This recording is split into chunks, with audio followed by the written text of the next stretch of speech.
মহারাজ জপ করা কি জরুরি? হরিনাম করা কি জরুরি? জপ করলে কি হয়, হরিনাম করলে কি হয়? সেই ভগবান তোমার জন্য 24 ঘন্টা দিয়েছে, তুমি সেই ভগবানের জন্য 24 মিনিট দিতে পারবে না? তুমি তার জন্য 1 ঘন্টা দিতে পারবে না?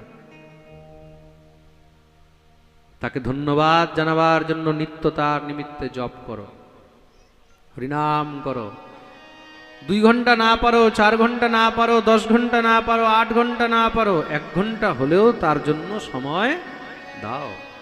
রোজ 1 ঘন্টা হলেও জপের মালা নাও, নিয়ে বসে হরিনাম জপ করো। হরে কৃষ্ণ কৃষ্ণ কৃষ্ণ হরে হরে, হরে রাম রাম রাম হরে হরে। কলিযুগ পাবন অবতার শ্রীমান মহাপ্রভু তাই আমাদেরকে হরিনাম দিয়ে গেছেন, আমরা যেন সবসময় হরিনাম জপ করতে